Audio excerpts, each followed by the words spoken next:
금리 인상한다고 뉴스에서 나오는데 도대체 금융주나 이런 것들 왜 떨어지는 거죠? 금리 오르면 은행들 돈 많이 버니까, 은행들 대출이자 많이 버니까 좋은 거 아닌가요? 배당도 주는데 은행주들 좀 더 줍줍할까요? 사둘까요? 여러분들 혹시 그 금융주 들고 계신가요? 은행주? 일단 근데 뭐니 해도 이게 주식이라는 게 느껴지나요? 주식은 약간 앞서간다? 뉴스가 나오면 약간 늦다. 그 공감되시나요? 그래서 정작 뉴스에서 금리 인상을 더 뭐 빨리 하겠다, 많이 할 것 같다, 이렇게 말은 하지만 이때 보고 뉴스에 이제 들어간 사람들은 이제 고점에 물리게 되는, 참 아이러니한, 재밌는 게 이런 뉴스들 나오기 전에 이미 금융주들이, 보시면 저도 깜짝 놀랐습니다.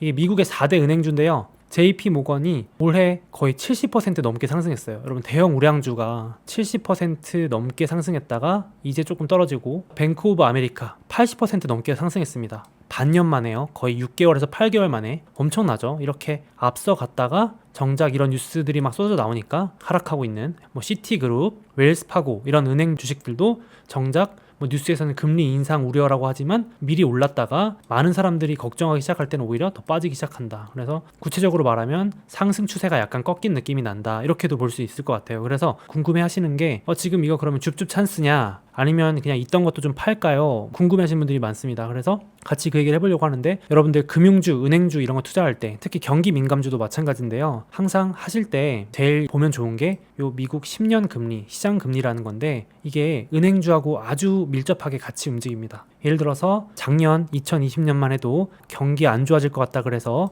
금리가 쭉 빠지고 하락했다가 이제 경기 회복한다고 하니까 이제 시장 금리가 먼저 오르는 겁니다. 제가 이거 어제 유튜브에서도 말했었는데요, 시장 금리는 너무 어렵다 그러면 대출 이자라고 생각하시면 된다 그랬죠. 쉽게 생각해서 대출 이자가 올라간다, 경기가 좋으니까. 이렇게 되면 은행들 돈 많이 벌겠죠. 대출해서 이자 많이 남겨 먹으니까. 근데 이런 것들이 먼저 선 반영돼서 뉴스들이 나오기 전에 앞서서 올라가다가 지금 막 금리 인상 뉴스가 쏟아져 나오니까 정작 금리가 내려가고 은행주들도 함께 내려가고 있는 모습입니다. 지금 과열된 금융주들도 쉬어가는 부분이다. 시간이 좀 필요할 것 같다. 결론부터 말씀드리면 금융주 조정 기간이 조금 필요할 것 같다. 그러니까 쉽게 생각하시면 되는 게, 항상 급하게 오른 건 급하게 떨어지거나 아니면 적어도 오랜 시간 횡보를 합니다. 그래서 줍줍을 한다면 천천히, 혹은 들고 계신 분들은 기다려야 되겠다, 반년도 안 돼서 60-70% 오른 주식들이기 때문에 지금 쉬어갈 수 있다. 채팅창에 배당이라도 높으면 시원하게 줍줍할 텐데, 맞아요. 제가 오늘 그 말을 하려고 했어요. 여러분들, 한국의 은행주든 미국의 은행주든 간에 사실 막 장기 투자용보다는 약간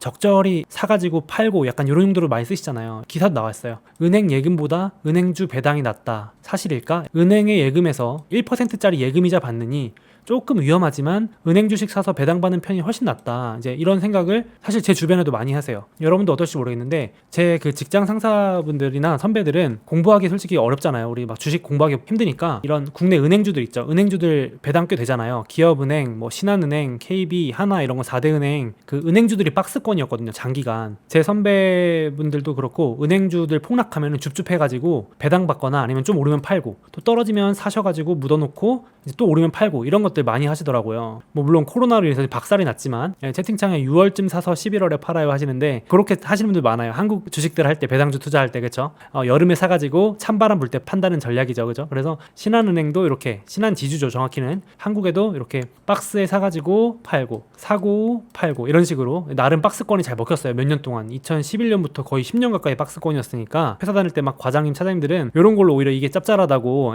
그렇게 하셨는데, 어쨌든 이제 코로나 맞아가지고 그 박스 깨지고 뚫고 내려갔다가 다시 지금 조금 회복한 모습입니다. 보시면은 은행주들, 한국도 마찬가지고 코로나 때 박살났다가 지금 다 코로나 이전 주가로 거의 다 회복했습니다. KB도 코로나 이전에는 장기 박스였다가 이제 코로나 맞고 박살났다가 쭉쭉 올라갔습니다. 쭉쭉 올라가가지고 이렇게 회복을 하는 모습입니다. 그래서 많이 오르긴 많이 올랐어요. 이게 금리 인상, 뭐 경기 회복 이런 이슈 때문에 많이 올랐습니다. 그 금융주 관련해서 생각이 딱 나는 게 있는 게, 항상 그 위기 이후에 경기 민감주들이 더 많이 올랐거든요. 보시면은 2016년에도 한번 이런 일이 있었어요. 제가 이때 주식을 하고 있어서 인상 깊은 사건이었거든요. 보시면 중국 상하이 증시가 한 달에 23% 폭락, 7년 만에 낙폭 최대. 이게 이제 2016년 시작하자마자 있었던 일이에요. 중국만 떨어진 게 아니겠죠. 중국발 위기라 그래가지고 제가 미국 주식하고 있었는데 미국도 쫙쫙 쫙쫙 빠졌었습니다. 중국 증시가 2016년 새해 첫 달을 최악의 한 달로 보냈다. 월별로 보면 1월 증시의 하락폭은 2008년 10월, 즉 금융위기 이후 가장 컸다. 이때 진짜 저도 무섭더라고요. 이때 레포트도 막 중국 증시 패닉 배경 및 전망 이러면서 경기 침체 우려 이러면서 서킷 브레이크라고 막 거래 정지 있죠. 예, 이런 것들 나왔던 상황입니다.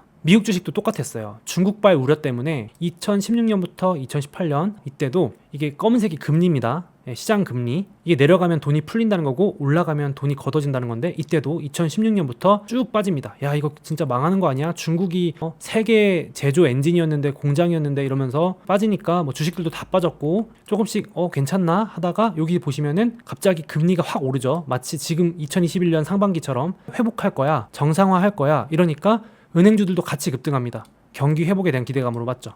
이게 딱 제가 느끼기에는 요 시점이 지금 2021년 5월, 6월 요 느낌입니다. 여기 지금 항상 반복되더라고요. 이게 금융위기 때도 마찬가지였고 과거의 역사적 위기를 보면은 위기 이후에 회복할 때 금융주나 경기 민감주가 이렇게 아주 강하게 오르더라고요. 그러다가 회복을 기대하면서 강하게 올랐다가 정작 또 이제 너무 빨리 올랐나 그러면서 이렇게 좀 쉬어가더라고요. 이렇게 정상화 보이시죠?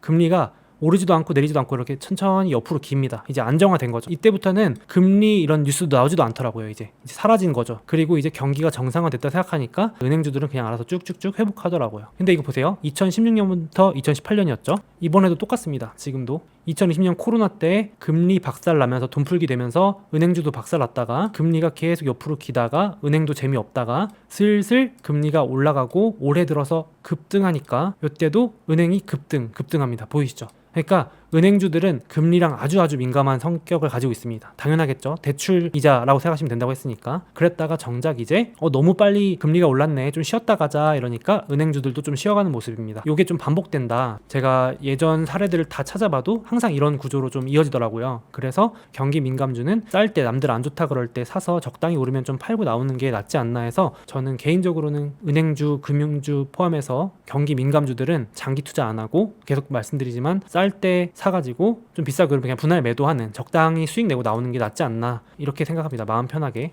정확히 고점 맞추고 이런 건 너무 어려우니까요. 뉴스를 쫓아가지 말고 기준을 세우면 좋은데, 그래서 사람들이 많이 보는 게 은행주 같은 경우는 배당주 관점에서 접근을 하죠. 자, 근데 지금 봤을 때 배당률 관점, 배당주 관점에서도 그렇고 하락 관점에서도 그렇고 좀 매력적인 주식들이 많이 없다. 좀 사기 애매하다. 보세요. 1등주 JP모건이 평균 배당률이 2.6%인데 지금 조금 하락했지만 고작 아직도 배당률이 2.4입니다. 그러니까 평균 수준밖에 안 돼요. 그렇죠? 그리고 뱅크 오브 아메리카도 뭐 많이 빠진 것 같지만 고작 평균 배당률하고 비슷한 수준입니다. 이제 평균 정도. 그렇죠? 배당 관점으로는 비싸네요. 그러니까 매력적이진 않습니다. 은행주 좀 싸게 줍줍하고 싶은데 라고 하시는 분들은 지금은 조금 더 기다리는 것이 낫지 않을까. 애매한 수준이다. 웰스파고라는 주식은 배당 컷 해가지고 이제 배당 매력도가 완전 떨어졌고, 시티그룹은 그나마 평균보다 높은 상황이지만 그래도 매력이 없다. 채팅창에 저럴 거면 국내 금융주 사줘 하셨는데 맞아요. 그러니까요. 우리 같은 경우도 이럴 거면 더 싸게 많이 떨어진 국내 은행주 사겠죠. 그러니까 지금 배당 매력도가 완전 떨어진 상황입니다. 은행주들 지금 매력이 많이 떨어졌다. 그래서 좀 사실 거면 좀 천천히 사는 게 낫지 않을까 이렇게 생각합니다. 금융주 ETF도 평균 배당률이 1.8인데 1.7밖에 안 된다. 그렇죠. 채팅창에 그만큼 주가가 높아져 있다는 말이죠. 맞습니다. 많이 올라서 그래요. 주식이 많이 올라서 배당률이 매력적이지 않다. 지금 사기에는. 그래서 이해가 안 되실까봐 가져왔습니다. 자, 보시면 JP모건이라는 미국 은행 1등주의 배당률 추이인데요. JP모건의 최근 배당률 평균이 2.6%예요. 이게 어렵다면 은행 이자라고 생각하시면 됩니다. JP모건이라는 은행 적금 상품 가입했는데 이자가 2.6%인데요. 지금 사면 2.4%밖에 안 준대요. 평균보다도 못한 거죠. 저 같으면 3% 넘었을 때 3.5까지 만약에 간다면 더 땡큐고요. 배당률이 높을 때 줍줍하는 게 낫지 않은가. 이 말인즉 주가가 많이 싸졌다는 뜻이고 주가가 많이 하락해 있으니까 일석이조겠죠. 배당도 확보하고 주가도 싸게 줍줍 이렇게 할 수 있지 않을까. 이렇게 보시면 명확히 좀 더 기준이 생기시죠? 배당률 관점에서. 뱅크 오브 아메리카도 마찬가지입니다. 뱅크 오브 아메리카가 평균 배당률이 2%인데 현재 배당률이 1.9%. 딱 보셔도 배당률이 좀 높을 때, 이왕이면 2% 이상일 때 사는 게 더 매력적이겠죠. 실제로 기관 투자자들도 큰 손들도 이렇게 배당률이 높아져야 들어온다. 줍줍하러 들어온다. 우리도 지금 애매하다고 안 사고 있는데 누가 들어오겠냐, 약간 이런 느낌이죠. 그래서 천천히 사는 게 낫지 않은가. 결론은 금융주는 지금 좀 매력적이지 않은 구간이다. 금리 인상 우려 이런 것들이 선 반영돼서 많이 올랐기 때문에 지금은 매력적이지 않다 하고 정리해 보겠습니다.